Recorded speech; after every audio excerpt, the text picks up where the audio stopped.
Bonjour et bienvenue sur le podcast Vivre Introverti, le podcast qui donne la parole aux introvertis. Je suis Stéphane Smil, fondateur de Maroc en conscience et de Vivre Introverti. Chaque dimanche matin, dès 8h, nous allons partir à la rencontre d'un invité et explorer différentes thématiques liées de près et parfois de loin à l'introversion.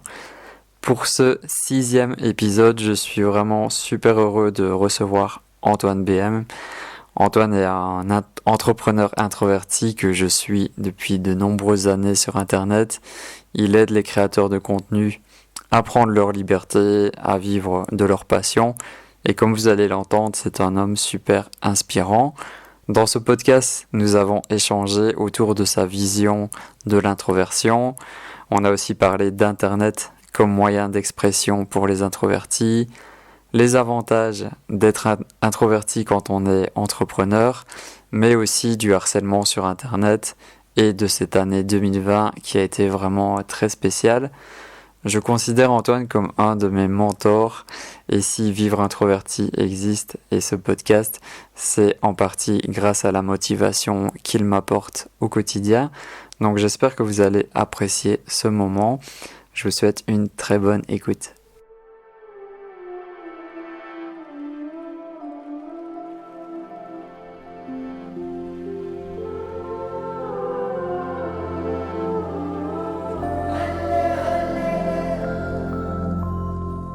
Donc salut Antoine, je suis super content que tu aies accepté de participer au podcast Vivre Introverti et c'est amusant parce que justement Facebook me rappelait ce matin qu'on s'était rencontrés à Marrakech l'année passée le même jour. Donc, comment tu vas, ça va? Salut Stéphane, je suis super content de repasser un petit moment avec toi. Ouais, ça va très très bien. On s'était vu, c'était au Maroc, on s'était vu il y a un an à peu près, quelque chose comme ça. J'étais allé passer quelques jours et on s'était croisés à Marrakech. Et on avait passé l'après-midi ensemble et c'était super. Ouais. J'ai beaucoup de questions à te poser, mais pour commencer, j'aimerais bien que tu me dises un petit peu ce que ça signifie pour toi, l'introversion, comme c'est un podcast qui est axé là-dessus, mais j'aurais plein d'autres questions, mais si on peut commencer là-dessus. Ouais, pour moi, l'introversion, je dirais que c'est quand en fait nos meilleures idées nous viennent quand on est seul. Pour moi, c'est ça. En tout cas, c'est comme ça que moi je le vis. C'est que tu as l'impression que la sublimation des idées, ça peut pas venir quand il y a du monde autour de toi. Et quand il y a du monde autour de toi, ce que tu vas essayer de faire, c'est que tu vas essayer de transmettre les idées que tu as eues quand tu étais tout seul. Et je pense que, alors moi je me considère comme un introverti et je pense que beaucoup d'introvertis sont des gens qui préfèrent travailler seuls ou qui préfèrent s'isoler. Moi par exemple je suis incapable d'écrire un mail s'il y a quelqu'un à côté de moi, tu vois, même s'il y a quelqu'un dans mon champ de vision, c'est quelque chose qui va me gêner énormément et je vais avoir besoin de m'isoler pour ça et je sais que d'autres gens qui sont peut-être plus extravertis ont une capacité, des facilités à travailler avec des gens autour d'eux. Enfin moi j'ai vu par exemple Antoine Pétavin qui est un ami à moi qui est coach, j'ai vu faire des coachings ou des webinaires dans un appartement où on était 5, tu vois, tout autour en train de bouffer des chips et il en avait vraiment rien à faire, ça lui posait aucun problème pour se concentrer. Et je pense que peut-être là la plus grosse différence c'est que la sublimation te vient quand tu es seul, quand tu es un introverti et ensuite quand tu es avec les autres, tu composes comme tu peux pour essayer de refaire vivre cette sublimation-là. Et quand tu es extraverti, j'ai le sentiment que c'est plutôt l'inverse, que tu arrives à donner le meilleur de toi-même quand il y a des gens autour de toi. Je sais pas ce que tu en penses. Ouais, c'est exactement ça. Et c'est vrai qu'en tant qu'introverti, on est souvent quand même dérangé par le bruit. Et on a besoin d'être vraiment dans un environnement qui est tranquille pour créer. Pas seulement pour créer, c'est vrai que dans l'ensemble, il y a une sorte de... moi, je perçois tout ce qui est, tu vois, tout ce qui est le bruit, tout ce qui est la foule, tout ce qui est les peuples. Moi, je vois ça comme quelque chose d'agressif, tu vois, comme quelque chose dont il faut s'éloigner. Moi, j'aime pas être au milieu d'une foule, j'aime pas être au milieu d'une manifestation, j'aime pas les concerts. Parce que je vois ça comme une forme d'agression en fait, tu vois. Tous ces gens, toute cette chaleur humaine, toute cette communion humaine. Il y a des gens qui vont adorer ça. Moi, j'ai un ami qui est fan de concerts et qui adore justement cette espèce de marée humaine où tout le monde est à l'unisson. Moi, c'est l'inverse. C'est quelque chose qui me fait flipper, c'est quelque chose qui m'angoisse, c'est quelque chose qui m'agresse.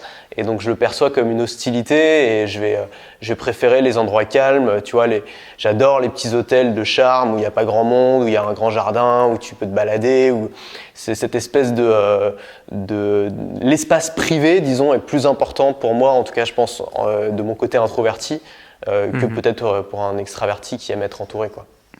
Ouais, c'est super important. Moi, par exemple, j'ai choisi d'habiter à la montagne, isolé, tu vois, donc je suis vraiment au calme. Et toi, ton nouvel appartement, c'est un endroit calme alors qui te correspond? C'est très calme. Alors moi, je suis en plein centre de Paris, hein, donc c'est pas la même chose évidemment. Mais je suis sur l'île Saint-Louis. Et l'île Saint-Louis, c'est un petit village. C'est super calme. En fait, c'est assez cool parce que c'est pas loin des quartiers animés si tu veux aller boire un verre ou voir des amis. Mais là où tu vis, c'est calme, c'est tranquille. Tu peux te balader sur les quais, il n'y a pas grand monde et ça, c'est quelque chose qui me plaît beaucoup. Ouais. Ah, t'as trouvé un bon compromis. Ouais, c'est ça. Ouais.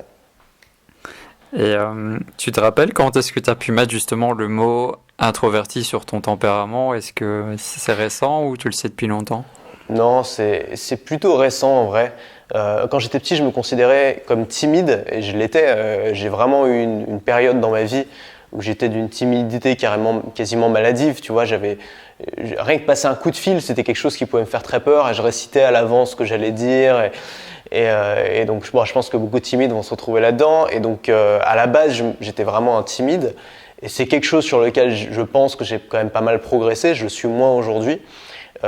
Et aujourd'hui, je me considère davantage comme un introverti puisque je peux avoir une conversation avec quelqu'un et je peux parler avec quelqu'un sans être mal à l'aise, mais je vais pas forcément avoir envie de le faire. C'est-à-dire que la plupart du temps, la petite conversation, c'est pas forcément quelque chose qui m'enthousiasme, c'est pas forcément quelque chose que je vais rechercher, mais c'est plus un choix de tranquillité que une peur. Et c'est ça pour moi la différence. Et ça, je l'ai découvert évidemment plus récemment parce que en vrai, l'introversion, l'extraversion, c'est quelque chose dont j'ai l'impression on parlait pas tellement avant.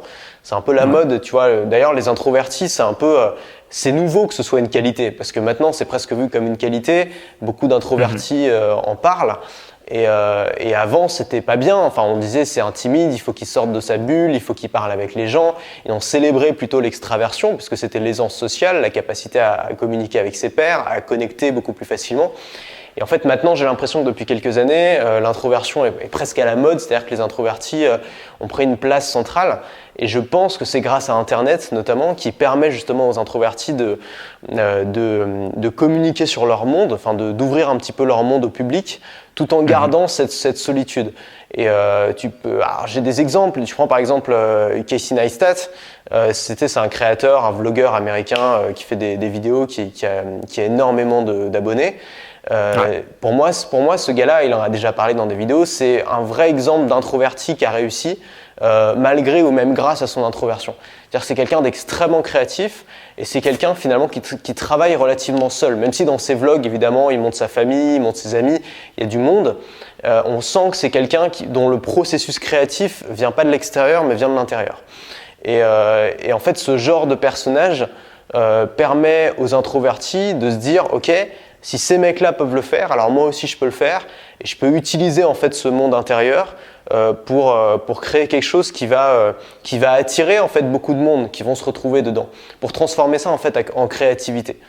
Et de la même manière, enfin moi je sais que pas mal d'entrepreneurs du web ou pas mal de copywriters notamment sont des introvertis de base, sont des gens qui en fait ont passé beaucoup de temps devant un ordinateur ou ont passé beaucoup de temps dans des bouquins, ça dépend. Mais du coup, évidemment, quand tu es devant un ordinateur ou devant des bouquins, tu n'es pas en train de connecter avec des gens directement, tu es en train de connecter avec des cerveaux, mais pas avec des gens en face à face. Et j'ai le sentiment du coup que ça a créé beaucoup par exemple, les marketeurs ou les copywriters que tu vois aujourd'hui, beaucoup sont des geeks en fait à la base ou des intellos. Et ils se sont retrouvés en fait à devenir des micro-célébrités du web ou à devenir des entrepreneurs à succès parce qu'ils ont réussi en fait à utiliser ce côté geek ou intello qui en fait était plutôt méprisé avant et en faire une force et en faire même le cœur de leur activité, quoi. Ouais, et c'est super que ça devienne un peu plus à la mode entre guillemets parce que à une certaine époque c'était une vraie souffrance de te sentir différent et un peu extraterrestre, et maintenant bah voilà, on prouve que tu peux être introverti, avoir confiance en toi, réussir ta vie, faire des projets.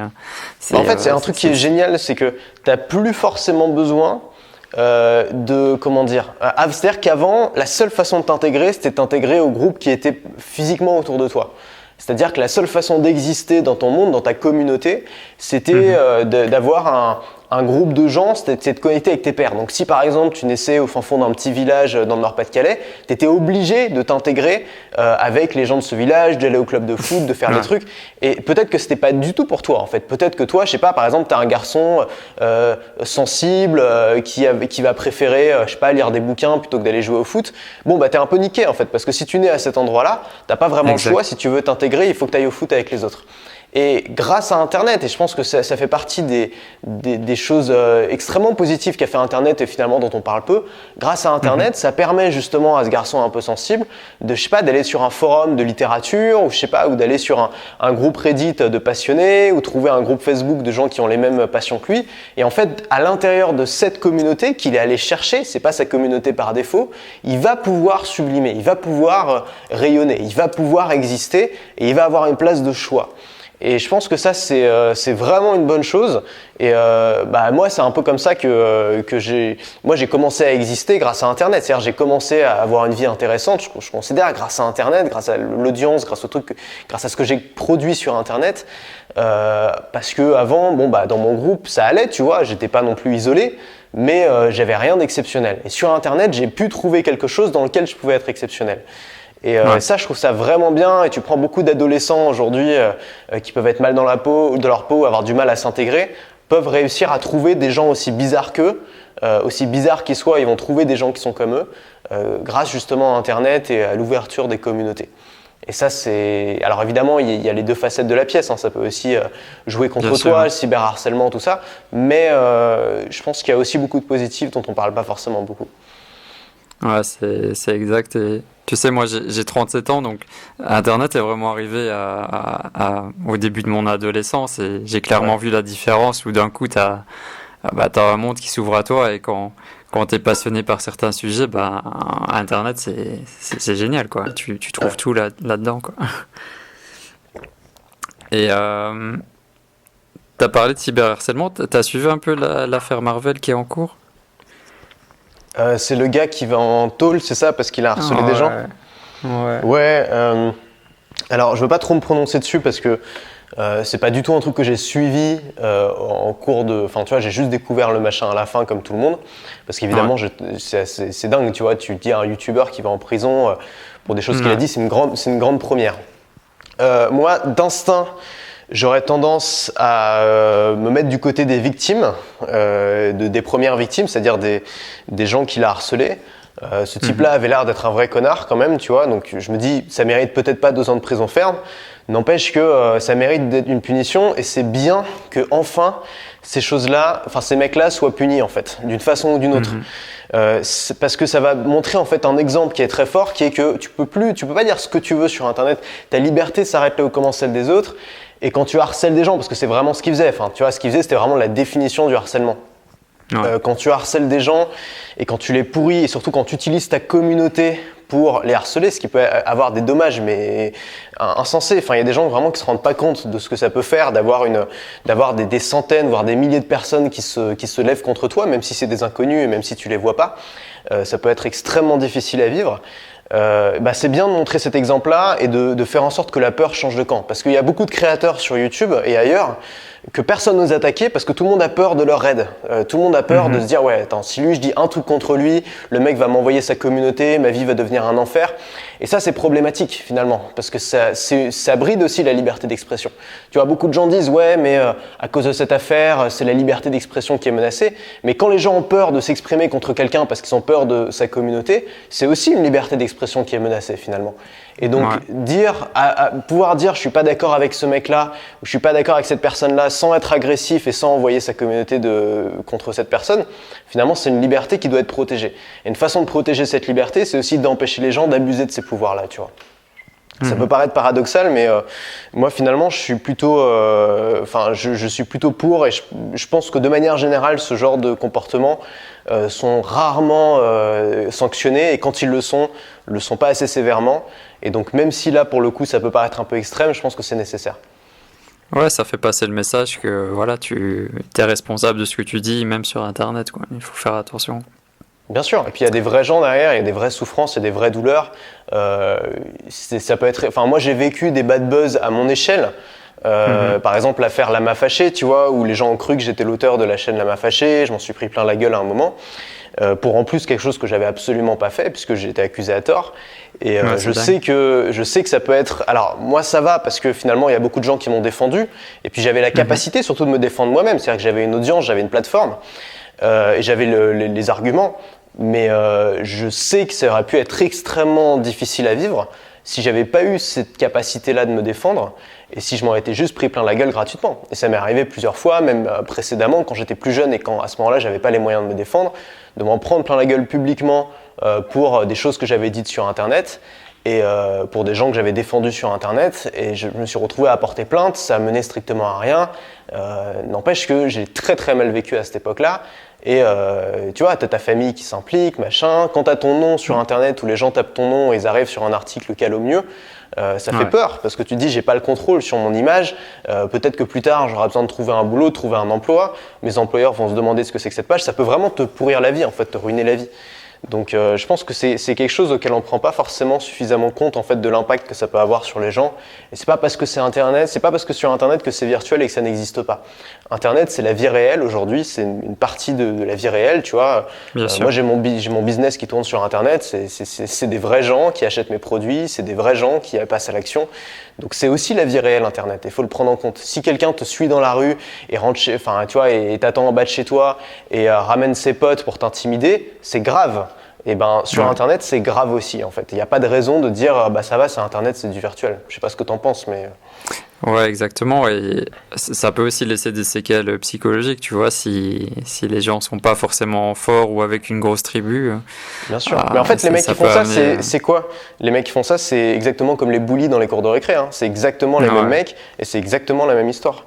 Donc il n'y a pas de différence, en fait, entre un mec qui vole le goûter des plus faibles dans la cour de récré et le mec qui attaque des gens sur YouTube en leur envoyant sa communauté. C'est exactement le même système de pensée, c'est exactement le même type de personnalité. Ces gens-là sont des nuisibles et c'est normal qu'ils soient punis pour ça. Enfin, je trouve ça c'est un progrès pour moi. Et toi, juste pour revenir vite fait là-dessus, l'affaire Lama Fâché, c'est peut-être à ce moment-là que tu as senti que ta communauté était vraiment derrière toi et savait qui tu étais, ou comment tu l'as vécu psychologiquement, ce passage? Ouais, bah, en fait, il y a toujours ta communauté est toujours divisée en plusieurs cercles. Tu as le cercle de ce que j'appelle les vrais, donc les gens qui te suivent depuis longtemps, qui te connaissent, qui savent qui tu es, qui connectent un peu émotionnellement avec toi, c'est-à-dire qui ont de l'affection pour toi, tu vois, même quand tu fais des erreurs, qui vont pouvoir te défendre. Au-delà, tu as la communauté un peu large, c'est-à-dire les gens qui voient qui t'es, qui suivent un petit peu ce que tu fais de loin, mais qui peuvent se retourner contre toi le jour où ça va mal. Et puis ensuite, tu as les touristes, c'est-à-dire les gens qui se baladent, qui savent pas ce qu'ils font là, qui n'ont rien à voir avec les choucroutes. Et évidemment, il y a une différence entre les trois. Moi, les vrais, j'ai jamais eu de problème avec eux, c'est-à-dire que dès le début, ils ont su que j'étais probablement pas Lama Fâché. Et ils m'ont même dit, il y en a même pas mal qui m'ont dit, bah, si c'était toi Lama Fâché, ce serait vraiment cool que tu nous expliques comment tu as monté un business comme ça. Donc tu vois, c'est la vraie bienveillance, c'est des gens cool, c'est des gens à qui tu peux discuter. Et puis derrière, la plupart des gens qui me sont tombés dessus, c'est des gens de toute façon qui me connaissaient pas. Et en effet, j'ai eu cette chance en fait d'avoir cette audience-là, d'avoir mes vrais, si tu veux, qui m'ont défendu, et puis aussi d'avoir des amis qui m'ont défendu. Il y a notamment Stan qui a fait une super vidéo. Ouais. Je pense que c'est vraiment la vidéo de Stan. Je sais pas si les gens ont suivi l'affaire, mais Stan Leloup, qui a une grosse chaîne sur le marketing, c'est le Marketing Mania, qui a expliqué en fait l'erreur qu'avait fait ces journalistes et à quel point son enquête était, c'était un peu n'importe quoi. Et, ça s'est retourné contre elle. Ça a vraiment, ouais, exactement, ça a vraiment marqué un tournant dans le sens où c'est elle qui a fini par s'en prendre plein la gueule. Mais bon, moi je suis pour rien. Enfin, si tu veux, moi j'ai rien voulu de tout ça. Moi j'ai pas voulu à la base m'en prendre plein la gueule. J'ai pas non plus voulu qu'elle s'en prenne plein la gueule. Simplement, on m'attaque, je me défends sur ma chaîne, c'est normal. Et ensuite, j'ai vu qu'il y avait un soutien qui s'était mis en place et évidemment, ça m'a fait plaisir. Je me suis dit, ça sert quand même à quelque chose, tu vois, d'être entouré, d'avoir des amis, d'avoir des gens qui te connaissent, tu vois, d'avoir des gens qui savent un peu comment tu fonctionnes et qui peuvent prendre des risques et qui peuvent parfois s'exposer pour te défendre. Enfin bref, il y a des choses qui m'ont touché évidemment pendant cette affaire. Et t'es soulagé maintenant que ce drama est fini et derrière toi, qu'on en Ouais, parle mais il y en plus. aura d'autres, hein. Ça, je me dis, c'est vraiment un petit aperçu de ce qui peut t'arriver, parce que ça peut être bien pire. C'est-à-dire que là, c'était, si tu veux, il y a des gens qui sont pris des enquêtes de capital, tu vois, pour les déglinguer. Enfin, tu vois, c'est beaucoup plus violent, je pense. Là, c'est un petit drama YouTube à la con, suivi par des adolescents. En plus, on m'attaquait pas pour des choses que j'avais fait, donc il y avait pas, tu sais, ça réveillait pas des insécurités chez moi, tu vois. Je me disais pas, ah oui, mais merde, peut-être j'aurais pas dû faire ça ou j'aurais pas dû le faire comme ça. C'est ça le pire, c'est quand ça éveille une culpabilité ou une insécurité chez toi. Là, c'était pas le cas du tout. Donc depuis le début, si tu veux, j'avais ma conscience pour moi et tu vois, c'était pas si violent. Mais je me suis dit, ok, prépare-toi, apprends à te défendre parce que ça c'est que le début des choses qui pourraient t'arriver dans une carrière comme ça et beaucoup de choses bien plus violentes à mon avis sont devant moi et vont m'arriver et il faudrait que je sois prêt à me défendre. C'est la rançon de tous les avantages que tu peux avoir en bossant sur Internet et en ayant une influence sur Internet.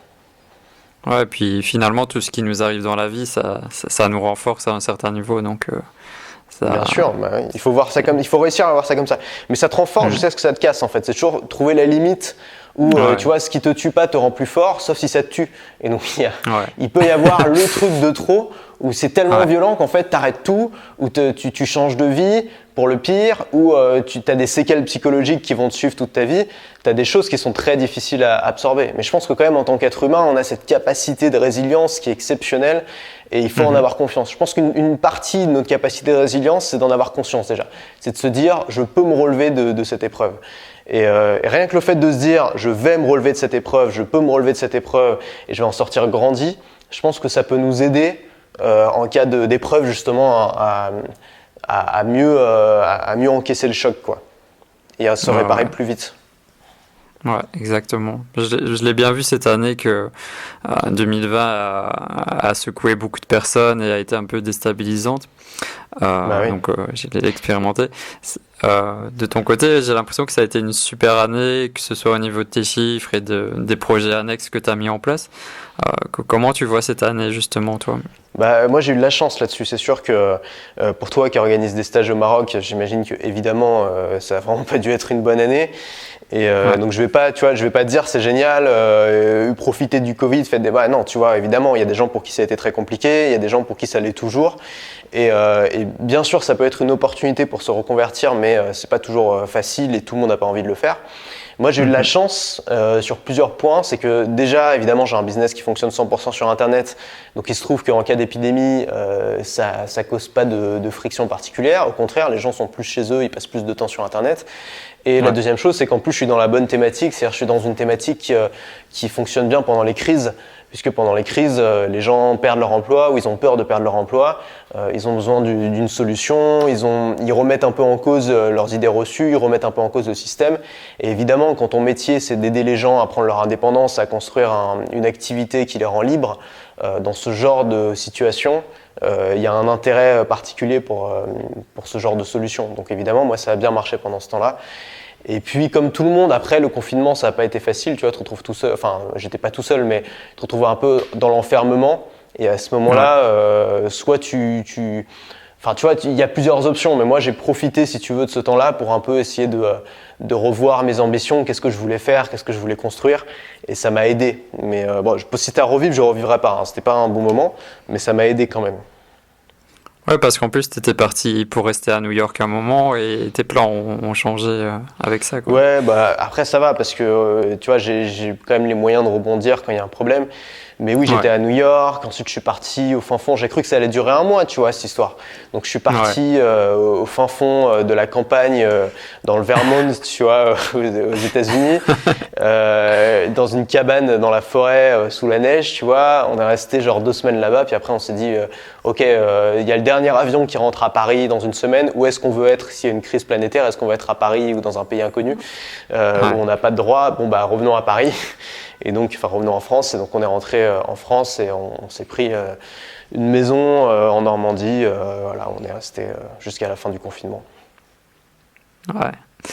Et tu peux nous reparler un petit peu, tu avais fait une vidéo là-dessus, des avantages d'être introverti quand tu es entrepreneur? Ouais, bien sûr. Tu vois, beaucoup de gens créatifs sont introvertis, pas tous, hein, mais beaucoup. Et je pense que déjà, tu peux en tirer une forme de créativité.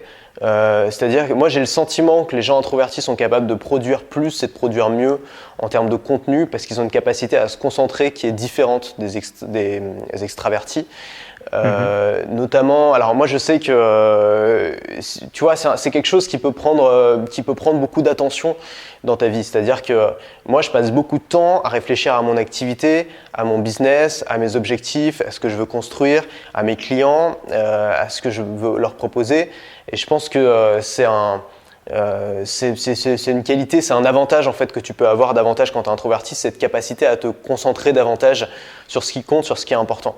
Je pense qu'il y a aussi peut-être un meilleur sens de l'esprit de marque, du branding, comment dire. Je pense que tu as peut-être t'as une capacité d'empathie aussi qui est supérieure. Et ce qui t'aide à vendre et ce qui t'aide à mieux comprendre tes clients, ça c'est quelque chose de très fort aussi.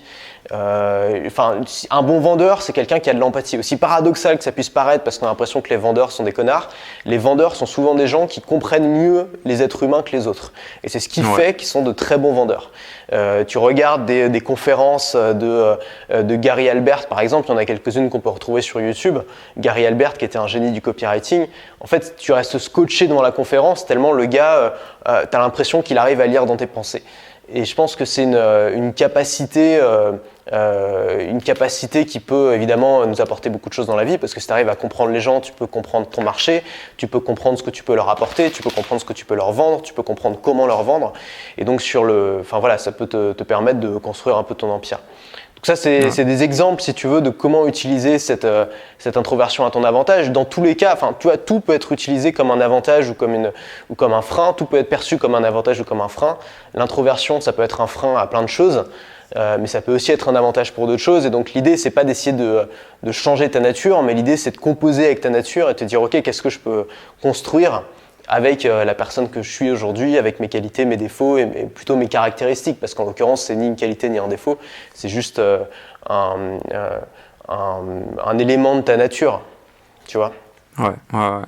C'est vrai que l'état d'esprit joue beaucoup et tout à l'heure tu parlais que tu étais plutôt timide quand tu étais plus jeune et à mon avis c'est aussi le fait de passer à l'action, de créer tes projets, créer ta société qui encourage à poser tes actions et le résultat c'est que tu gagnes en confiance en toi. Oui, bien sûr. Ouais. Et cette année 2020, tu as aussi fait un tour de France où tu as été rencontrer des élèves qui pratiquaient ta méthode et d'autres personnes. Ça te plaît? Ça t'a plu de réaliser ce trip? Comment ça s'est passé? Ouais, beaucoup. Alors en fait, j'ai eu l'idée de faire ça à un moment où je me suis dit déjà j'aimerais bien avoir des témoignages clients parce que de temps en temps on m'en envoie spontanément mais je fais pas d'effort si tu veux pour aller en chercher et j'ai pas envie si tu veux j'ai pas envie d'être le relou tu sais qui va contacter tous ses clients en lui disant ouais est-ce que tu peux me faire un témoignage machin. Et je me suis dit, du coup, l'idéal, c'est peut-être finalement d'aller rencontrer des gens qui ont envie de me rencontrer, de discuter avec eux et d'écouter leur histoire d'entrepreneur. Et en plus, ça va être quelque chose d'inspirant, ça va être quelque chose pour montrer un petit peu aux gens que c'est pas juste des chiffres, mais qu'il y a des gens derrière qui accomplissent des choses, qui ont des histoires à raconter. Et ça va inspirer aussi mon audience, ça va leur donner envie de passer à l'action et de se lancer. Et puis c'était aussi l'occasion pour moi de faire un petit road trip en solitaire parce que moi j'aime bien ça. Je me suis dit si je pars tout seul et que je fais rien, je vais m'ennuyer. Là au moins ça me donne un but à mon voyage. Donc finalement j'ai pris une partie du mois d'août, 2-3 semaines mois d'août, j'ai loué une voiture et j'ai fait un tour de France en commençant par la Normandie puis en faisant tout le tour jusqu'au sud pour remonter ensuite vers Lyon et vers le nord. Et j'ai rencontré une quinzaine d'entrepreneurs comme ça. Alors c'était pas forcément aussi, alors ça faisait partie de l'idée, c'est que je voulais pas forcément interviewer des stars de mathématiques, surtout pas. Je voulais justement interviewer des gens qui sont pas connus dans mathématiques ou qui sont pas connus tout court. Pas forcément des gens qui ont un succès colossal, qui gagnent, qui ont une boîte du CAC 40, mais des gens simplement qui ont appliqué des méthodes et qui sont libres et qui ont monté quelque chose qui leur plaît et qui vivent de leur passion. Et donc on a fait en fait un petit sondage. Donc j'ai demandé aux gens de me contacter s'ils voulaient me rencontrer. J'ai reçu une centaine de demandes et je suis allé chez eux du coup. Donc à chaque fois je me suis retrouvé dans la plupart du temps directement chez les gens ou dans leur jardin. Et je les ai interviewés en vidéo pour savoir, pour qu'ils me racontent leur histoire entrepreneur, comment ils avaient construit leur activité en suivant mes méthodes ou celles d'autres personnes. D'ailleurs, c'est pas forcément des témoignages clients. Mais en tout cas, c'est des histoires inspirantes. Et c'était ça le critère. Je voulais que ce soit des histoires inspirantes et surtout des gens qui avaient réussi dans plein de thématiques différentes. Donc, il y avait quelqu'un qui était dans la musique irlandaise. Il y en avait un qui était pour aider les fonctionnaires territoriaux. Il y en avait, il y avait vraiment toutes les thématiques possibles. Il y avait un orthophoniste aussi. Les plantes carnivores. Ma première interview, les plantes carnivores, tu vois. Donc, il y avait vraiment plein de thématiques différentes. Ouais. Et ça faisait que c'était très intéressant et ça a beaucoup plu. Enfin, les gens m'ont vraiment fait de très bons retours sur ces vidéos. Donc je suis content de l'avoir fait et je pense que je le ferai à nouveau. Et maintenant, j'essaye de rencontrer, alors là en ce moment je voyage pas, mais j'essaie de rencontrer des gens. Dès que je vois quelqu'un en fait sur le groupe Facebook, si tu veux, parce que j'ai un groupe Facebook, dès que je vois quelqu'un qui partage une histoire un peu inspirante, je lui propose de se rencontrer, de faire une interview et je la poste sur ma chaîne. Ouais, tes interviews sont vraiment très belles et intéressantes. Et moi qui suis dans ce domaine, on peut voir aussi l'avantage de ton côté introverti, c'est que tu laisses les gens s'exprimer, tu poses les questions au bon moment et t'es pas en train de les couper tout le temps, quoi. Alors, j'ai pas toujours eu, on m'a pas toujours dit ça. À la base, moi, j'ai tendance à beaucoup couper justement, parce que dès que quelqu'un dit un truc, ça me donne une idée et moi, j'adore parler, donc je vais exprimer cette idée. Et en fait, on me l'a beaucoup reproché pendant mes toutes premières interviews, il y a plusieurs années. Et c'était vraiment pas quelque chose que je faisais consciemment. Donc, quand je voyais les commentaires qui me disaient que j'arrêtais pas de couper mon invité, et je me disais, mais ils ont raison, faut absolument que j'arrête de le faire. Et donc, j'ai dû faire un effort conscient pour arrêter de le faire. Et je me suis dit à l'interview suivante, je ne coupe plus jamais. C'est-à-dire, je laisse toujours la personne parler jusqu'au bout, je dis jamais rien. Bon, du coup, l'interview était un peu longue et puis parfois la personne parlait un peu trop sur un sujet. Mais j'ai fait l'effort de faire ça et du coup maintenant, et après les interviews c'est pareil, j'ai essayé, au début j'étais pas bon en interview parce que il faut vraiment écouter la personne, se mettre à sa place, ne pas résister à l'envie justement de la couper pour dire un truc que tu juges plus intéressant, ce qui n'est pas forcément le cas.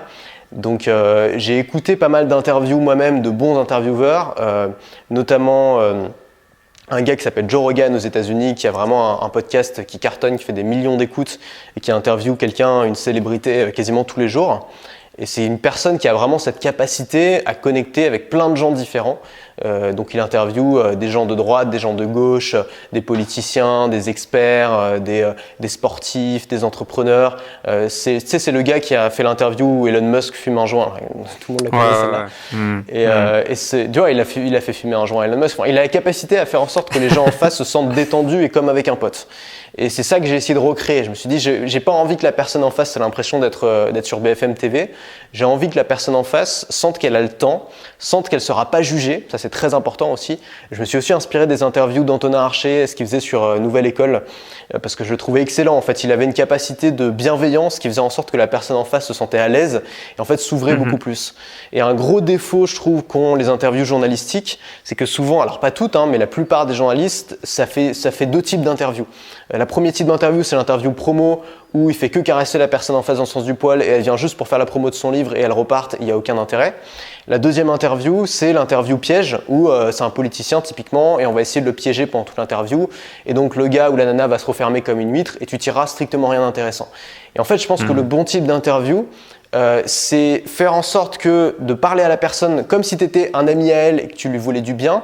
C'est-à-dire que le but, c'est pas de la piéger, mais le but, c'est pas non plus toujours de la caresser dans le sens du poil. C'est aussi de lui dire la vérité, de lui dire ce que tu penses et presque de l'aider en fait, presque de lui donner des conseils ou de lui dire ok, je comprends que tu fasses ça, mais moi, je sais pas, c'est pas un truc que je sens ou moi, je ferais pas des choses comme ça. Qu'est-ce que t'en penses, tu vois? Et ça permet d'avoir des débats qui sont vraiment intéressants. Avec Olivier Roland, c'est un peu ça. Si tu regardes l'interview, c'est-à-dire qu'il y a des choses, des méthodes avec lesquelles, que moi j'applique pas, ou des questions que je me pose sincèrement. C'est-à-dire que je me pose vraiment sincèrement la question. Tu lances le même produit depuis 10 ans, est-ce que ça marche vraiment toujours aussi bien? Enfin, tu vois, c'est une vraie question que je me pose. Et donc j'ai envie d'avoir son avis là-dessus. Et puis s'il me dit que ça marche toujours aussi bien, il n'y a pas de problème. On passe à autre chose, tu vois. Le but c'est pas de le ridiculiser, tu vois, surtout pas. Le but c'est que on soit comme s'il n'y avait pas de caméra, qu'on soit comme si on n'était que tous les deux et qu'on parle simplement comme deux personnes qui se rencontrent et qui ont du respect l'un pour l'autre, tu vois. Donc ça, c'est quelque chose que j'ai appris mais que j'avais pas à la base et qui, je trouve, fait des interviews beaucoup plus intéressantes. Mais si des gens veulent s'entraîner à faire des bonnes interviews, le meilleur exemple quand même que je connais, ça reste Antonin Archer Nouvelle École, qui a fait selon moi les meilleures interviews des gens que j'aime bien, notamment l'interview d'Oussama Ammar qui est vraiment extraordinaire, où il arrive en fait à faire parler les gens d'une manière que très peu de personnes arrivent à faire. Et pour moi, ce mec-là était un génie de l'interview et il a arrêté, hein, je trouve ça vraiment dommage parce que c'était un génie de l'interview et je pense que finalement, c'est pas si simple de faire des bonnes interviews. C'est pas l'invité qui fait une bonne interview, je pense que c'est avant tout l'intervieweur. Et voilà. Donc je trouve ça dommage qu'il ait arrêté et je pense qu'il y a une place à prendre là-dessus parce que faire des bonnes interviews, c'est rare, c'est précieux. Et ça attire les gens. C'est facile en plus de développer une audience quand tu fais des interviews parce que c'est la notoriété de tes invités, si tu veux, qui attire l'audience, quoi. Ouais, c'est vraiment un art et moi je me souviens aussi, j'ai fait des interviews avec des gens qui avaient pas l'habitude de ça et au début ils te disent oui, ouais, je sais pas trop qu'est-ce que je vais dire ou ils ont un peu peur et finalement si tu les mets dans un bon contexte, tu peux faire une interview d'1 heure où ils vont sortir des choses exceptionnelles et ils vont apprécier aussi d'avoir passé ce moment donc ouais. c'est je pense déjà, ton attention. Déjà partir juste d'une bonne intention, de dire le but c'est pas de donner une mauvaise image de la personne ou de la piéger ou de faire passer mon idée. Le but c'est qu'elle s'exprime et qu'on apprenne des choses. Tu vois, tu pars juste de cette intention-là, déjà ça risque d'être beaucoup plus intéressant. Tu pars d'un truc un peu égoïste de moi j'ai envie de savoir, moi je suis curieux et donc j'ai envie de poser ces questions à cette personne. Et d'ailleurs une bonne idée, alors un truc que j'ai découvert aussi en faisant beaucoup d'interviews ces derniers temps, c'est de pas trop discuter avec la personne avant de commencer l'interview, parce que généralement c'est les premières conversations dans lesquelles les infos les plus importantes vont passer. C'est-à-dire que tes plus grosses curiosités, les questions les plus importantes que tu vas avoir, tu vas souvent les poser dès le début parce que tu as envie de savoir tout de suite, parce que tu es impatient. Et du coup, comme tu auras posé la question hors interview, si tu reposes la question pendant l'interview, ça va faire bizarre, ça va pas être aussi spontané et tu risques de même pas la reposer parce que tu auras l'impression de déjà l'avoir posée alors que malheureusement, c'était pas en train d'enregistrer. Donc moi, ce que je faisais quand j'interviewais ces gens, les entrepreneurs là, que j'ai rencontrés pendant ce voyage, c'est qu'on discutait vraiment 2 minutes, genre de la météo et de l'endroit où ils habitaient. Et ensuite, je leur disais, surtout ne me parle pas de ton business, j'ai pas envie de savoir quoi que ce soit pour l'instant. J'allume la caméra et là, je découvrais en fait leur business en même temps que mon audience. C'était pas un jeu, genre on fait semblant de se dire bonjour, etc. C'était vraiment, je découvrais le truc en même temps que l'audience. Ce qui me permettait de me concentrer sur ma propre curiosité et donc de poser les bonnes questions et pas de poser des questions écrites à l'avance, si tu veux. Une dernière chose aussi, c'est que alors au début, j'écrivais des questions à l'avance et je me suis rendu compte que ça faisait des interviews qui étaient un peu courtes et où on n'allait pas suffisamment profondément dans le sujet. Et donc ce que j'ai fait ensuite, c'est que j'ai arrêté de noter les questions à l'avance, ce qui faisait que ça durait beaucoup plus longtemps parce que c'était une vraie conversation et surtout, ça permettait d'aller beaucoup plus profondément dans les questions puisque tu laissais en fait une ouverture, tu laissais la possibilité à la conversation de prendre n'importe quel tournant. Et je pense que c'est ça aussi qui donne les meilleures interviews. En fait, on s'en fout, tu vois, genre tu regardes une interview télé d'un sportif, c'est toujours chiant. Tu sais pas pourquoi, mais c'est toujours chiant. Ou d'un mec qui vient de sortir un film, il va réciter en fait la même chose à exactement tous les intervieweurs.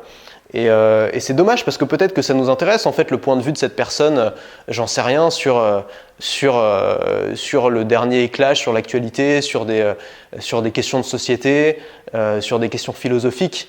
En fait, souvent, quand une personne est intéressante, elle n'est pas seulement intéressante dans son sujet, elle peut être intéressante dans d'autres sujets. Et donc, la faire parler de sujets qui n'ont rien à voir avec sa thématique, ça permet d'avoir des interviews qui n'ont rien à voir avec les autres. Moi, il y a des questions qu'on m'a posées 1 milliard de fois. Tu sais, j'ai répondu peut-être à une centaine d'interviews. Il y a des questions qu'on m'a posées, mais 100 fois, tu vois. Genre, je sais pas...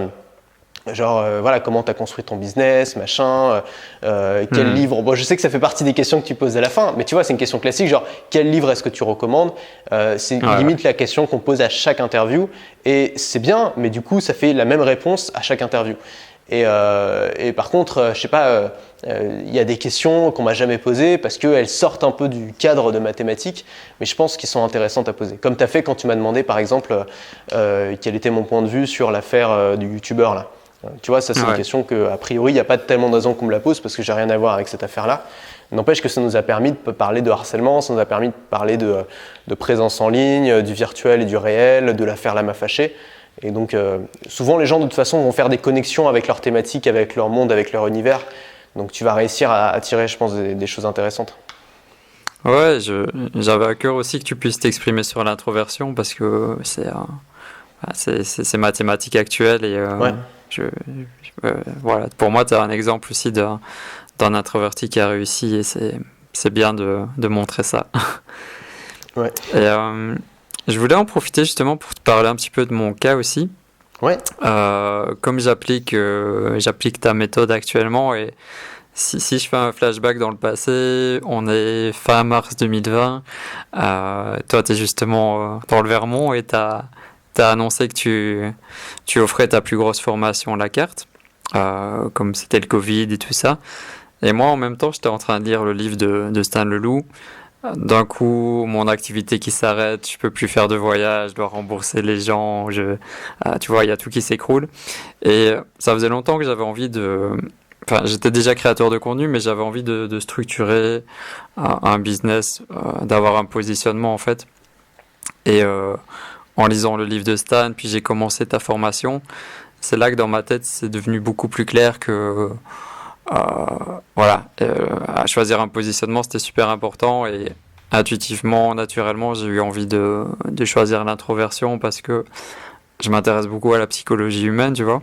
Ouais. Et j'ai beaucoup souffert aussi de pas savoir que j'étais introverti, que je me sentais toujours extraterrestre, différent et beaucoup d'introvertis ont un soulagement quand ils l'apprennent. Donc je me suis dit, il y a quelque chose à faire là-dedans. Et là, ça fait 6 mois que j'ai commencé. Je t'avoue que mes résultats, je m'attendais à mieux et j'ai eu des résultats assez faibles. Mais ce que je retiens de ces premiers mois, c'est que j'ai réussi à construire une tribu d'introvertis qui sont en résonance avec mon message, tu vois, et qui sont présents. Et ça, c'est génial pour la suite. J'ai posé les fondations. Et où je veux en venir avec toi, c'est que quand tu appliques ta méthode, ce que des fois c'est pas toujours évident, c'est que ça vient pas d'un coup et qu'il faut vraiment être persévérant et que au début t'as pas forcément des grands résultats, mais il faut persévérant. Tu peux nous parler un petit peu de ça? Ouais, bien sûr. Moi, j'ai mis 3 ans avant de commencer à gagner ma vie avec mon activité. C'est-à-dire que j'ai lancé mon premier blog avec pour but de gagner ma vie quand j'avais 17 ans, on devait être en 2012. Et j'ai commencé à réellement gagner ma vie avec 3 ans plus tard, donc je vais avoir 20 ans, 20-21 ans, et on était en 2015. Et en fait, ce qui s'est passé entre les deux, c'est que j'étais pas hyper focus dessus, j'étais en école de commerce, j'en avais pas vraiment besoin, mais je le laissais vivre quand même un peu, c'est-à-dire que je continuais à publier des articles, je continuais à nourrir un peu mon audience et à faire des offres de temps en temps, mais je faisais pas beaucoup d'offres. Et ce qui a vraiment tout changé pour moi, c'est le jour où j'ai commencé à me concentrer sur les offres et sur la vente. Mais juste avant de t'en parler, d'abord, il y a le côté positionnement, je pense, qui est vraiment important. C'est que quand tu te lances, par exemple, si ta thématique c'est les introvertis, c'est une thématique, mais c'est pas un positionnement. C'est-à-dire que tu vois, de quoi ils ont besoin les introvertis, qu'est-ce qu'ils veulent, pourquoi est-ce qu'ils iraient sur tes contenus, pourquoi est-ce qu'ils suivraient tes contenus, quel produit tu pourrais leur vendre. Et en fait, la première étape, et évidemment, toi, tu vas aller plus loin que ça dans tes contenus, mais la première étape, c'est d'avoir un positionnement clair, c'est-à-dire un apport de valeur évident et immédiat pour les gens qui te suivent. Par exemple, vaincre la timidité, tu vois, ça, c'est un positionnement qui est très clair. Et il y a des gens qui ont une vraie douleur avec ça et qui ont un vrai besoin de s'en sortir. On pourrait même être encore plus précis en disant, je sais pas, vaincre la timidité au travail. Comment, dans un environnement d'entreprise, est-ce qu'on peut réussir et on peut s'imposer, on peut demander une augmentation, etc. Tu vois. Là, on est sur quelque chose de super concret, de super précis. Mais après, rien ne t'empêche, tu vois, dans tes contenus, de faire des interviews d'entrepreneurs introvertis, de parler d'introversion au sens plus large, de faire des contenus presque philosophiques. Et c'est à ce moment-là que tu vas construire ta tribu. Et ça, c'est ce que tu as déjà commencé à faire et c'est top. D'ailleurs, les tribus d'introvertis sont les meilleures tribus parce que les introvertis sont souvent des amis fidèles et donc des gens qui vont te suivre pendant beaucoup plus longtemps qu'un extraverti qui va sans arrêt chercher le nouvel objet qui brille. Donc je pense que t'as choisi. Alors moi, j'ai pas étudié ton business, donc je vais pas te faire un coaching avec les informations que j'ai parce que j'ai pas assez d'informations. Mais je pense que tu as choisi un bon domaine dans lequel créer du contenu parce que en effet, des introvertis, il y en a probablement beaucoup. Ils n'ont pas forcément beaucoup de contenu à se mettre sous la dent. Maintenant, moi par exemple, en tant qu'introverti, je me dis pas tiens, je vais suivre du contenu pour les introvertis. Je me dis tiens, je vais suivre du contenu pour apprendre tel truc ou je vais suivre, je sais pas, des vidéos sur les bagnoles parce que ça m'intéresse et je vais connecter avec des gens qui vont être plus introvertis ou avec des gens qui vont parler aux introvertis. Mais tu vois, par exemple, je vais pas suivre les vidéos de Casey Neistat en me disant tiens, c'est un introverti donc je suis ses vidéos. Je vais suivre ses vidéos parce que ses vidéos sont super cool et parce que c'est un mec qui a une créativité de fou. Et le fait qu'il soit introverti, évidemment, rend ces vidéos plus intéressantes à mon goût. Mais si tu veux, c'est quelque chose qui vient s'ajouter, mais c'est pas la raison pour laquelle j'y suis. Et donc peut-être si je pouvais te donner un conseil à partir des informations que j'ai, c'est fais cet exercice de te mettre dans la tête de tes clients et c'est facile pour toi parce que tu t'en fais partie en fait, tu pourrais être ton client idéal. Et moi c'est pareil, dans ma thématique, ce qui est très facile c'est que si je fais une formation que j'aimerais avoir, tu vois, un truc qui est excitant, qui fait battre mon cœur plus vite, je sais que je ne serai pas le seul en fait et je sais que ça va bien se vendre. Et j'ai quasiment aujourd'hui une certitude à l'avance quand je crée certains types de formations sur certains sujets en me disant ça c'est sûr que ça va vendre parce que si moi on me le proposait, je l'achèterais direct. Et de la même manière, le travail que tu peux faire avec ton audience aujourd'hui, c'est de te mettre dans leur pompe en tant qu'introverti et te dire ok, si quelqu'un faisait ce contenu-là, direct je clique dessus. Mais tu vois, poster une vidéo sur YouTube en se disant bref, bon, c'est pas vraiment intéressant, c'est pas forcément un truc sur lequel j'aurais envie de cliquer, mais je la poste quand même parce que ça fait du contenu. Je pense qu'aujourd'hui ça fonctionne plus et c'est plus une bonne stratégie. Il faut que chaque contenu que tu postes, que ce soit sur YouTube, par mail ou n'importe où, soit un contenu où tu te dises si je voyais ce titre, j'aurais qu'une envie si je sais cliquer dessus, ou si j'étais en train de lire cet article ou si j'étais en train de voir cette vidéo, mon cœur s'accélérerait et ça me donnerait de l'enthousiasme et des idées. Et je pense qu'aujourd'hui, on est obligé de faire ça. Alors, c'est pas facile, évidemment. Ça demande du travail, de l'expérience, ça demande de se former. Mais je pense qu'aujourd'hui, il y a trop de créateurs de contenu pour qu'il suffise encore de simplement créer du contenu pour se faire connaître. Le contenu quotidien, c'est super. Moi, j'en ai beaucoup parlé. Mais contenu quotidien sur YouTube en 2015 et contenu quotidien sur YouTube en 2020, c'est pas du tout la même chose. YouTube le récompense pas de la même manière, il met pas autant en avant. Et maintenant, le nerf de la guerre, par exemple, sur YouTube, c'est le taux de rétention, quoi. C'est de faire en sorte que les gens restent devant la vidéo. Donc, c'est faire des vidéos captivantes, un peu comme le fait Stan qui a vraiment compris, qui a hacké l'algorithme de YouTube. Il a parfaitement compris comment ça marchait. Et le but, c'est que les gens restent scotchés en fait devant ta vidéo pour une raison ou pour une autre, quoi. Ouais. Et si je peux rebondir sur ce que tu disais sur le positionnement, tu sais, là, j'ai pris une petite pause justement pour réfléchir, pour travailler un petit peu plus là-dessus. Et j'en suis venu à un positionnement un petit peu plus clair. Je verrai dans le futur si c'est bien. C'est de me positionner en fait sur les introvertis qui n'arrivent pas à trouver leur place dans la société. Parce que je sais que c'est un des gros problèmes de beaucoup d'introvertis et moi-même je suis passé par là. Donc là, je me sens plus de me positionner là-dessus que sur la timidité ou la confiance en soi, même si tout ça est lié. Donc je vais essayer d'axer un petit peu plus, de préciser, tu vois, là-dessus et de voir. Pour moi, c'est bon, mais tu vois, dans tes contenus, il faut que tu sois encore plus précis que ça, tu vois. Par exemple, je sais pas... que par exemple, si c'est ça le titre de ton contenu, si le titre de contenu c'est comment trouver sa place quand on est un introverti, personne va cliquer dessus, tu vois. Même les plus gros des introvertis vont pas cliquer dessus parce que ça répond pas à un problème spécifique. Si c'est comment s'intégrer dans son entreprise, ou si c'est, je sais pas, comment se faire un groupe d'amis, ou si c'est comment être plus charismatique, ou si c'est comment se faire respecter dans son couple, ça parle immédiatement aux gens parce qu'il y a des gens qui ont un problème avec ça, immédiat, douloureux, et donc là les gens vont cliquer. Donc si je peux te donner juste un conseil autour de ça, je pense que c'est une très bonne thématique, ça y est, j'ai aucun problème avec ça, mais en tout cas dans les contenus que tu vas créer, faire vraiment aller chercher les problèmes spécifiques et douloureux pour les gens. Et c'est toujours comme ça qu'on attire les gens, c'est via des choses. Tu sais que moi, il y a peut-être 1/10 des gens qui me suivent, ils viennent d'une vidéo dans laquelle je parle du meilleur micro-cravate pour les youtubeurs. Tu vois, c'est un truc de merde. Enfin, tu vois, tu dis ouais, mais moi je parle de grandeur, je parle de créer un business ambitieux, j'ai inventé tout un tas de théories. Et les mecs, en fait, ils te connaissent parce que tu as fait une pauvre vidéo pour présenter ton micro-cravate il y a 3 ans, tu vois. Et en fait, c'est ça qu'il faut comprendre, c'est que les gens, ils viennent par la petite porte Et ensuite, toi, tu vas les inspirer avec les grandes idées. Mais les gens viennent extrêmement rarement pour les grandes idées à la base. C'est comme en amitié, tu rencontres pas un ami parce que vous partagez les mêmes idées. Tu rencontres un ami parce que il se trouve que vous avez attendu le bus au même moment ou il se trouve que vous êtes retrouvés côte à côte à l'école. Et donc pour une raison de merde. Et ensuite, vous restez amis parce que vous partagez des choses plus profondes et plus fondamentales que ça. Mais la raison pour laquelle on se rencontre, c'est toujours des raisons à la con. Et c'est exactement, je pense, la même chose pour les créateurs de contenu qui rencontrent leur audience. On se rencontre pour des trucs débiles, pour des trucs hyper pratiques, hyper factuels, et on reste parce qu'on connecte sur le plan intellectuel. Mais tu vois, encore une fois, l'approche, attire les gens avec du sucre. Et ensuite, une fois qu'ils seront là, donne-leur des brocolis, quoi. Mais voilà, c'est le conseil que je pourrais te donner. Peut-être si aujourd'hui, tu as du mal avec l'audience. Mais si tu me dis que déjà, tu as une petite tribu, pour moi, c'est déjà super bon signe. Parce que ça veut dire qu'une fois que les gens sont là, c'est peut-être difficile de les faire venir. Mais une fois qu'ils sont là, il y a quand même un noyau dur de gens qui t'apprécient, qui t'écoutent et qui te suivent.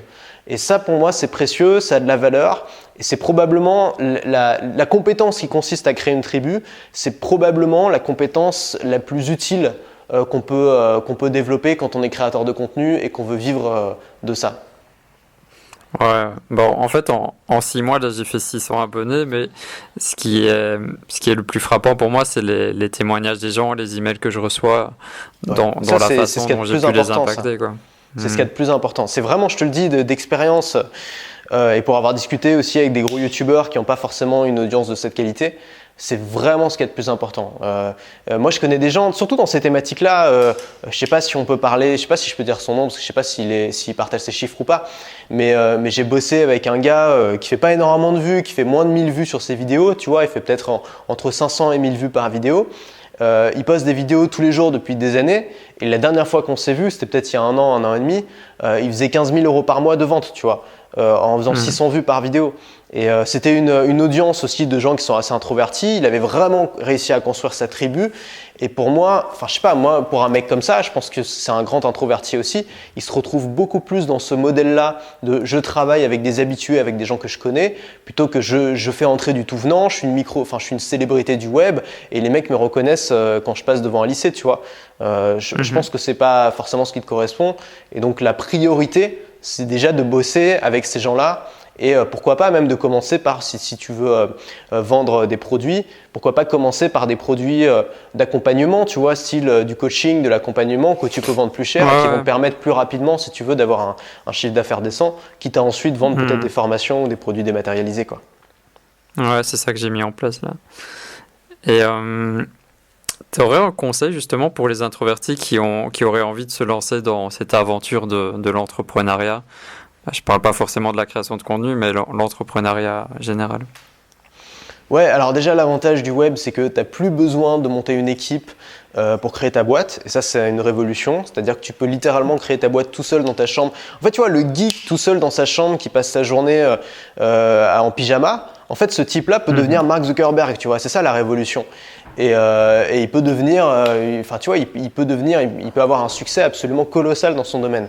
Et ça, je pense que pour les introvertis, c'est une révolution. C'est quelque chose qu'on peut tous utiliser. Ça devrait être un exemple pour nous tous, tu vois. Tu prends juste l'exemple de Mark Zuckerberg, c'est quand même un exemple incroyable. C'était un grand introverti.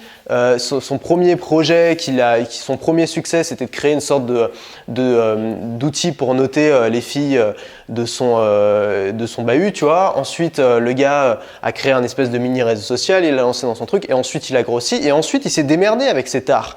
C'est-à-dire que tu regardes ses premières interviews, c'est catastrophique, tu vois. Le gars, c'est un gros geek qui sait absolument pas s'exprimer, il a aucun charisme, et il y a la moitié des gens qui pensent que c'est un robot ou que c'est un alien. Enfin, tu vois, c'est un gars qui avait vraiment rien pour réussir dans le siècle dernier. Et en fait, il a utilisé ça. C'est-à-dire qu'il a utilisé ses forces pour créer ce réseau social et derrière, il a composé avec ses faiblesses, c'est-à-dire qu'il s'est fait coacher pour essayer de devenir à peu près correct en interview, pour essayer d'apprendre à améliorer son image. Et en fait, c'est quand même alors Zuckerberg, on l'aime ou on l'aime pas, mais c'est quand même un exemple hyper inspirant, je trouve, de personnes qui arrivent à composer avec ses faiblesses et à créer du succès, quoi. Donc regarder des exemples d'introvertis qui ont réussi, peut-être c'est la première étape pour se donner confiance. Et ensuite, y aller petit à petit, travailler seul si on préfère travailler seul, construire son univers. Beaucoup d'introvertis sont des gens qui ont une capacité à imaginer des univers et à construire des univers. Souvent, ça fait très bons auteurs de romans, par exemple, tu vois. Ça, c'est des choses que tu peux utiliser, même si tu es dans une thématique qui n'a rien à voir avec la fiction. Par exemple, si tu es dans ta thématique et que tu vends des produits, tu vas avoir besoin de raconter des histoires, tu vas avoir besoin de faire du storytelling, tu vas avoir besoin d'inventer des méthodes qui sont différentes des autres. Tu vas avoir besoin de te différencier, de créer ton vocabulaire, de créer ta marque, de lui donner un nom. Tout ça, c'est des choses que tu peux utiliser en tant qu'introverti. C'est des choses sur lesquelles tu as un avantage compétitif naturel. Donc ouais, déjà se lancer avec ce qu'on a, ne pas se dire… En fait, souvent, ce qui fait qu'on ne se lance pas, c'est qu'on voit l'objectif comme un objectif final et on le trouve trop gros. C'est-à-dire qu'on se dit mais c'est énorme ce qu'il faut que je fasse, si je veux créer ma boîte, il faut que je m'entoure d'une équipe, il faut que je trouve des financements. Et en fait, on se décourage avant même d'avoir commencé. Et alors que souvent, en fait, on peut créer une boîte avec pas grand-chose, juste avec des idées, avec un ordinateur et en y passant un peu de temps. Mais en fait, on n'a pas besoin de commencer gros. Et ça peut être un simple blog, ça peut être une simple chaîne YouTube, le départ, tu vois, un simple podcast comme tu fais. Ça peut être, je sais pas, ça peut être un petit outil que tu as codé en 10 minutes à la va-vite. Ça peut être comme Mark Zuckerberg, tu vois, un truc à la con, un petit truc que tu as codé, une petite app que tu as fait en 2 secondes, une automatisation, n'importe quoi. Et en fait, partir de ce petit truc et le faire grossir petit à petit jusqu'à ce qu'en fait, un jour, tu te rends compte que c'est une vraie boîte et que tu gagnes ta vie avec et que tu peux même embaucher des salariés ou, tu vois, ou grossir. Et voilà, quoi. Mais pas se laisser impressionner en fait par l'ampleur de la tâche, quoi. Parce qu'en fait, tu peux commencer. Enfin, moi, j'ai commencé avec un simple blog, tu vois. Aujourd'hui, j'ai un business qui fonctionne très bien, qui me permet de faire plein de choses. J'ai une équipe, mais à la base, j'ai juste commencé avec un pauvre blog sous WordPress à poster un article de temps en temps. Et souvent, c'est ça en fait. C'est tu commences avec quelque chose de tout simple, et en fait, l'ambition vient avec les résultats. Ouais, faire le premier pas, ajuster, persévérer. Au bout d'un moment, ça paye. Oui, bien sûr. Ouais. Et récemment, tu as pris une décision que j'ai trouvée très juste et très cohérente. C'est que tu avais fait la promesse que tu envoyais un mail par jour et que voilà, ça allait être comme ça. Et tu as envoyé un mail pour expliquer que bon, ok, j'arrête d'envoyer un mail par jour et je choisis moi-même de créer une vidéo, un podcast, un email quand j'en ressens l'envie et selon tes aspirations. Je trouvais ça vraiment super juste. Ça t'a libéré de prendre ce choix ou comment c'est venu? Ouais, il y a un moment, ça fait 2 ans que j'envoyais des mails tous les jours. Alors, c'était pas toujours des mails que j'écrivais le jour même. Parfois, c'était des best-of que je me remettais à jour. Mais il y a toujours cette espèce de poids. En plus, je prenais même pas un jour de congé par semaine. Tu vois, même le samedi, même le dimanche, j'avais vraiment pas un jour de repos. Et donc, ça faisait une sorte de poids à l'arrière de ma tête où il y avait des jours où j'avais vraiment aucune idée, aucune inspiration, où j'avais aucune envie de créer du contenu, où je devais me forcer, ou en tout cas, je devais au moins prendre le temps d'y penser. Et puis, il y avait des jours où j'avais plein d'idées, où je me cantonnais à un simple mail et où j'étais un peu frustré. Et donc, au bout d'un moment, je me suis dit, en fait, ce truc-là, ça m'enferme. Au début, ça m'a aidé parce que ça m'a donné une sorte de rythme dont j'avais besoin pour prendre l'habitude, si tu veux, de créer ces contenus-là. Mais au bout de 2 ans, je me suis un peu senti enfermé. Et en fait, simplement, je suis parti en vacances. Et donc, pendant 2 semaines, j'ai fait un road trip en Provence. Et à ce moment-là, j'ai vraiment arrêté de bosser. C'est-à-dire que pour la première fois, c'est peut-être la première fois depuis 5 ans, où j'ai pas bossé du tout, quasiment pendant une semaine. J'ai rien fait. J'ai regardé vite fait mes stats, j'ai passé 2 coups de fil et puis c'était tout. Et ça m'a vraiment fait un bien fou. Et étonnamment, ça m'a même été utile professionnellement parce que ça m'a donné plein d'idées. C'est-à-dire qu'à la fin de cette semaine où j'avais rien fait, je me suis retrouvé avec plein d'idées, avec l'envie de refaire des trucs que j'avais perdu depuis un moment parce que quand tu le fais tous les jours, il y a un moment où tu as juste envie de souffler, quoi. Et ça, ça m'a vraiment fait prendre conscience de à quel point ça pouvait devenir toxique quand tu t'imposes une habitude pendant trop longtemps. Au début, c'est utile parce que ça te permet d'apprendre, tu vois. Mais au bout d'un moment, quand ça devient une contrainte, le but, tu vois, c'est pas de devenir ennemi de ton travail. Le but, c'est pas de le faire comme une corvée. Je veux dire, on fait pas ce métier pour faire un boulot qu'on n'aime pas. On fait ce métier parce que c'est notre passion à la base. Donc le but, c'est que ça reste une passion.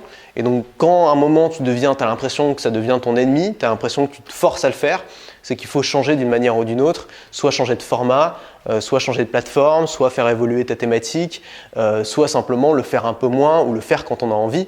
Et en fait, étonnamment, alors j'avais peur, la peur que j'avais, c'était de me dire, bon, bah, si je m'impose pas de le faire tous les jours, je vais plus le faire du tout. Je vais arrêter complètement. Et en fait, c'est pas du tout ce qui s'est passé. C'est-à-dire que moi, j'adore créer du contenu, j'adore coucher des idées sur le papier. J'ai des choses qui m'enthousiasment et qui me donnent envie de les faire. Et ça en fait partie. Et donc finalement, je me suis rendu compte que en fait, je continuais à créer du contenu au moment où c'était nécessaire et pas au moment, enfin, et pas tous les jours comme je me forçais à le faire avant, quoi. Donc ouais, moi je pense que c'est une bonne décision et pour l'instant, je la tiens. Ouais, c'est cool. Et tu as même sorti ton premier livre. Ouais. C'était un peu le livre aussi, surprenant. tu vois, Cool. ça a été un peu une contrainte parce que comme je voulais pas arrêter le mail quotidien quand j'ai sorti le livre, c'était avant de prendre cette décision. J'ai dû faire 7 best-of, tu vois, donc 7 anciens emails que j'ai dû programmer pour toute la semaine. Tu vois, j'ai passé une demi-journée à aller chercher tous ces emails, à les formater, à les mettre en page. Et en fait, je me suis dit, mais rien ne t'empêche de disparaître pendant une semaine, ton audience ne va pas s'envoler. C'était aussi une des réflexions que j'avais, c'était de me dire, si j'arrête de créer du contenu, les gens vont disparaître. Et en fait, c'était stupide. Enfin, je voyais ça chez personne d'autre. En fait, il y a plein de créateurs qui s'arrêtent à certains moments, qui font des pauses, notamment en été, juillet, août. La plupart des youtubeurs postent rien du tout. Ils reviennent en septembre. Bah, qu'est-ce qui se passe? T'es content. C'est comme quand t'as pas vu un pote depuis un moment. Bah, t'es content de le revoir. Et justement, tu vas donner encore plus d'attention à cette personne. Et le fait de disparaître un peu pendant quelques jours ou voire pendant quelques semaines, ça permet aussi de manquer un peu aux gens, tu vois. Et donc quand tu reviens, les gens se disent « Ah, ça fait plaisir de le revoir, il est toujours là ». Un bon exemple, on parlait de Casey Neistat tout à l'heure. Pourquoi je pense beaucoup à lui en ce moment? Parce qu'il s'est remis à faire des vidéos quasi quotidiennes. Et de la même manière, il a répondu dans une FAQ qu'il s'imposait rien du tout. Et s'il faisait des vidéos quasiment tous les jours, c'est parce qu'en ce moment, ça lui plaisait, mais qu'il s'imposait rien et qu'il allait pouvoir arrêter s'il voulait arrêter, qu'il allait reprendre quand il veut. Et le gars, il n'a pas fait de vidéo pendant quasiment un an. Ça fait genre 2-3 ans qu'il a arrêté de faire des vidéos sur une base régulière. Et le mec fait 1 million de vues. Là, il ressort des petites vidéos de 5-10 minutes, des petits vlogs qu'il fait en Californie en famille. Il fait 1 million de putain de vues par vidéo, tu vois. Alors que le mec est absent depuis quasiment 2 ans. Donc en fait, qu'est-ce qui se passe? C'est qu'une fois que les gens t'apprécient, une fois que les gens ont pris des habitudes avec toi, ils t'aiment bien. Et si tu reviens, bah, ils vont revenir aussi, ils vont continuer à te suivre. Et ça peut même créer un manque. Enfin, moi, je sais que depuis qu'il est revenu là sur YouTube, je me suis remis à le suivre quasiment tous les jours, enfin à chaque fois qu'il poste, parce que ça me fait plaisir, parce que j'aime bien, je trouve qu'il a beaucoup de talent. Mais s'il avait continué à poster tous les jours pendant ces 2 ans, je suis pas sûr du tout que je continuerais à regarder toutes ces vidéos. Donc le manque peut aussi créer du désir, tu vois. Il faut pas être tout le temps là où on t'attend. Ouais, et c'est sûrement ça aussi la plus grande des libertés, quoi.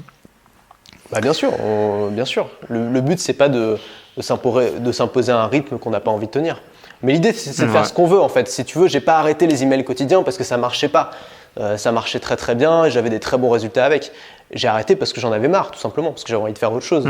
Et il faut pas, si tu veux, s'imposer un truc qui nous plaît pas juste parce que ça marche, ou arrêter quelque chose en pensant que ça marche pas. Ce qui marche le mieux, c'est quand tu fais quelque chose que t'aimes et quand tu fais quelque chose qui t'intéresse. Quand t'aimes, tu peux vraiment progresser, tu peux vraiment devenir bon. Si tu te forces, au bout d'un moment, ça va commencer à devenir pesant. Donc il faut se laisser la liberté d'évoluer comme on veut, quoi, bien sûr. Ouais. Antoine, est-ce que tu as encore quelques minutes ou tu veux qu'on clôture ici? Il est quelle heure? Il est 15h05. J'ai 5 minutes encore. Ok. Pour revenir au livre, justement, moi, ça m'a donné envie de commencer le mien. Et là, justement, j'ai décidé de prendre une pause pour me consacrer à ça. T'as des conseils pour, justement, appliquer la méthode que tu as partagée de faire des petits livres et pas forcément un livre de 400 pages?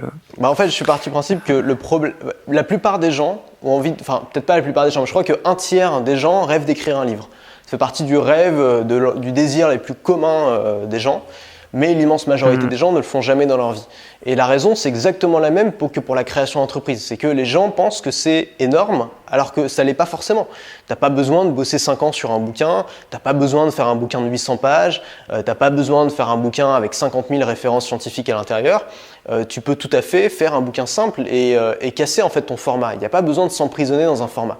Et je me suis dit, moi j'avais exactement ce truc-là de j'aimerais bien écrire un livre, mais j'ai pas le temps, c'est trop long, j'ai pas l'énergie, j'ai pas le courage, j'ai pas envie d'arrêter de bosser pendant 8 mois pour me concentrer à l'écriture d'un truc, mais j'aimerais bien pouvoir sortir un livre quand même. Et donc, ce que je me suis dit, c'est qu'est-ce qui t'impose en fait de faire un livre de 800 pages ? Qui te l'a demandé ? Qui t'a dit qu'il fallait faire un gros livre ? Enfin, personne t'a dit ça. Et en plus, le problème avec les gros livres, c'est que beaucoup de gens les lisent pas jusqu'au bout. Enfin, je sais pas toi, mais moi, il y a plein de débuts de livres que je connais très bien, mais des fins de livres, il y en a pas tant que ça. Surtout les livres de 500 pages, de 800 pages. Il y a des livres excellents, il y a des livres que j'ai adorés, des livres de Robert Greene, par exemple, qui sont magnifiques, qui sont des chefs-d'œuvre, mais que j'ai pas terminé parce que j'ai juste pas envie de passer 3 mois sur un bouquin et que de toute façon, je vais pas lire un bouquin en 3 jours, même s'il est génial, parce que je préfère lire par petites touches tous les jours. Et donc, il y a au bout d'un moment où simplement tes intérêts évoluent et donc tu as juste envie de changer, de zapper. Et quand tu te remets dessus 6 mois plus tard, tu es obligé de tout recommencer parce que tu as un peu oublié le début, tu vois. Donc, je me suis dit, c'est pas forcément un livre que les gens vont lire, c'est pas forcément un livre que les gens vont écrire. Donc, finalement, pourquoi s'imposer ce format-là ? Et je me suis dit, tiens, tu vas écrire un petit livre, c'est-à-dire un livre de moins de 100 pages, un livre qui va te prendre 1 semaine à créer, maximum, et un livre que tu vas pouvoir vendre du coup pas cher du tout et qui va pouvoir profiter à un maximum de personnes. Le but c'était pas de faire de l'argent avec, je sais bien qu'on fait pas beaucoup d'argent avec un livre. Quand tu vends des formations, tu sais que tu peux faire beaucoup plus avec des formations. Donc je me suis dit on va le vendre quasiment gratuitement sur Amazon. Aujourd'hui il est à 2 € en version Kindle, je crois, 3 € ou 4 € en version papier. Je touche quasiment aucune commission dessus. Et je m'en fiche parce que c'est pas l'objectif, évidemment. L'objectif, c'est de me faire connaître, de propager mes idées. C'est un petit livre que j'ai sorti qui fait une 60aine de pages et que j'ai écrit globalement. J'ai passé 3 jours sur l'écriture. Et en fait, si tu regardes en termes de nombre de mots, on est à peu près à 10 000 mots. Donc c'est quoi ? C'est 3 ou 4 articles de blog mis à la suite. Donc en fait, n'importe qui peut faire ça. N'importe qui a un blog ou qui a déjà écrit ou qui fait des mails ou n'importe quoi est capable de le faire assez rapidement et de le sortir. Et en fait, l'idée avec les petits livres, c'est que quand t'en sors un, tu dis « Ah, mais c'est tout en fait, c'était aussi simple que ça ». Et donc du coup, ça a cassé la barrière mentale de dire « Je serai jamais capable de sortir un livre », ce qui fait que tu vas pouvoir en sortir d'autres, mais ce qui fait surtout que si un jour tu as envie de sortir un vrai livre, entre guillemets, que tu as envie de te faire publier chez un vrai éditeur et sortir un gros livre truffé de références, finalement, ça va être beaucoup plus facile pour toi parce que tu auras cassé cette barrière mentale de dire « Je suis pas capable de créer un livre ». Donc ça me fait plaisir de voir que j'ai beaucoup de gens qui m'ont envoyé des mails pour me dire qu'ils avaient suivi ma formation là-dessus, qu'ils avaient lancé leur premier livre, donc ils m'ont mis les liens, donc j'ai vu sur Amazon leur premier livre, et ça fait super plaisir. Et même des gens qui ont écrit des livres de 150-200 pages, donc déjà nettement plus longs que ce que je proposais, et qui m'ont dit, j'ai reçu un mail ce matin d'une femme qui me disait, juste en suivant l'introduction de ta formation, ça a cassé la barrière mentale, et j'ai écrit un livre de 200 pages. Et voilà, maintenant il est sur Amazon à 8 €, tu vois. Et ça m'a vraiment fait plaisir de me dire c'était le but de la formation. C'était pas, c'était pas forcément de rentrer dans les critères du petit livre. Le but de la formation, c'était d'écrire un livre. Point, peu importe quel livre. Et si des gens, ça leur a permis de casser ce blocage mental, et les gens étaient très nombreux, j'ai reçu beaucoup de témoignages là-dessus, la formation s'est bien vendue. Si ça permet de casser les blocages mentaux, c'est l'objectif en fait. Et c'est toujours pareil, c'est de casser ce qui fait peur en petites choses qui font moins peur, jusqu'à être capable en les associant de recréer cette chose qui fait peur, mais sans la peur en fait. Tu vois ce que je veux dire ? Ouais. Écoute, je t'enverrai le mien quand j'aurai terminé. Et c'est exactement ça. Tu m'as cassé un blocage mental et donné l'impulsion. Je vais oublier mes questions que je termine. J'ai envie de terminer autrement. Le sport, il a une place importante dans ta vie, je pense. Et moi, je suis sur Freeletics, j'ai vu que tu as recommencé aussi. Ouais. Tu peux nous parler justement de l'importance du sport dans ta vie c'est comme tout le monde. Je ne suis pas un grand sportif de nature, mais si je fais du sport, ma vie est meilleure. C'est tout. Tu vois. Genre, je dors mieux la nuit, je suis en meilleure forme, je me sens plus fort, je suis mieux dans mon corps. Donc, je pense que c'est exactement la même chose que tout le monde. Quand tu es immobile, tu te sens mal, tu te sens encrassé. Donc moi j'aime bien le sport pour cette raison. J'en ai toujours fait un petit peu, mais j'ai jamais fait de manière professionnelle. Ou j'ai jamais compris ce principe de vouloir absolument se professionnaliser. En France, à chaque fois que tu démarres un sport, on te fait passer des compétitions alors que t'as rien demandé. Genre moi j'ai fait de l'équitation, d'un coup il fallait passer des galops. J'ai fait du ski, il fallait passer les étoiles, les machins. J'ai fait du tennis. Non, moi j'en ai rien à foutre. En fait, je veux juste faire du sport et m'amuser. Tu vois, je déteste la compétition sportive. C'est vraiment le truc qui m'attire pas du tout. Et donc c'est dommage parce que le sport à la base c'est fun. Et donc aujourd'hui il y a plusieurs sports que je fais. Il y a le Freeletics que je fais pour l'exercice physique. Alors j'allais à la salle, mais à chaque fois que j'y retourne, à chaque fois que je me motive à y aller, il les ferme, donc c'est un peu dommage. Donc Freeletics, je me suis remis, c'est super Freeletics parce que tu appuies sur un bouton et tu fais ce qu'on te dit. T'as pas besoin de réfléchir. Et réussir à enlever l'aspect réflexion, c'est un truc qui peut vraiment nous aider à se lancer, quoi. Donc tu appuies sur un bouton, tu fais ce qu'ils te disent et tu te sens mieux pendant le reste de ta journée. Je fais du squash aussi avec un ami, c'est super le squash, tu te défoules, un truc de fou. Alors pareil, tu vois, on n'a jamais pris de cours, quand on a commencé, on était tous les deux débutants, on a regardé les règles sur internet, on joue probablement comme des pieds et pas du tout avec la bonne méthode, mais on s'amuse à chaque fois qu'on y va et c'est tout ce qui compte. Et la dernière chose, c'est que je me suis mis au Krav Maga là, et donc là c'est pour ça que je dois y aller parce que j'ai un cours particulier là, avec un prof de Krav Maga, parce que j'ai envie de savoir me défendre et de savoir me battre, et c'est un truc que je savais pas faire, et donc voilà, c'est pas évident. Ça me fait vraiment sortir de ma zone de confort pour le coup. J'aime pas trop le contact physique et tout, donc c'est vraiment pas facile, mais c'est le sentiment d'apprendre une nouvelle chose et c'est très plaisant. Krav Maga, c'est intéressant. Krav Maga, c'est vraiment c'est un sport de combat, mais pas pour la noblesse du sport, mais vraiment pour apprendre à se battre. C'est-à-dire que on t'apprend à défendre en cas de combat de rue, si le mec a un couteau et tout. Donc c'est ultra pragmatique. Ouais. Et le yoga, j'en ai fait aussi un moment. C'est génial aussi pour la posture, pour le mal de dos, pour toutes les douleurs un peu articulaires. À chaque fois que tu te sens encrassé, tu fais une séance de yoga, c'est magique. Hein. Je sais pas si tu t'en fais aussi. Ouais, c'est super. Bah, après, j'en fais plus là en ce moment, mais c'est super, c'est génial. Super. Bah, je suis content qu'on termine là-dessus puisque c'est super important de bouger, parce que on a souvent des métiers où on reste beaucoup sur l'ordinateur et faut pas oublier ce côté-là, quoi. Ouais, évidemment. Ok, je te laisse le mot de la fin si tu veux partager un dernier message. Je suis très nul en mot de la fin parce que j'ai pas d'idée spontanée, il faut me lancer sur un sujet. Mais Attends, j'ai une question alors si tu veux. Vas-y. Comment va Pipa, ça va? Ouais, c'est mon petit chien. Ouais, bah, elle est toujours hyper active, mais ça va, elle est là, elle est juste à côté de moi là. Génial. Bon, bah en tout cas, j'étais ravi de discuter avec toi. C'est toujours intéressant. Et je te souhaite beaucoup de succès dans ton projet. Je pense que c'est un beau projet et que ça mérite d'être un peu popularisé et de fonctionner pour toi, quoi. Ouais, super. Merci beaucoup et on reste en contact. Je mettrai tous les liens vers ton site dans la description. Top. Et merci pour ton temps. Merci à toi, merci Stéphane. Merci de nous avoir écoutés jusqu'à la fin de cet épisode. Si vous avez aimé ce podcast, vous pouvez m'aider à le faire grandir en lui donnant 5 étoiles sur Apple Podcast ou sur votre plateforme de podcast préférée. Vous pouvez aussi vous abonner pour être sûr de recevoir les prochains épisodes. Et si vous voulez rejoindre gratuitement notre communauté d'introvertis rayonnants, bienvenue sur notre groupe privé. Vous pouvez le rejoindre en passant sur le site vivreintroverti.com, donc vivreintroverti tout attaché.com. On se retrouve la semaine prochaine pour un nouvel épisode du podcast Vivre Introverti.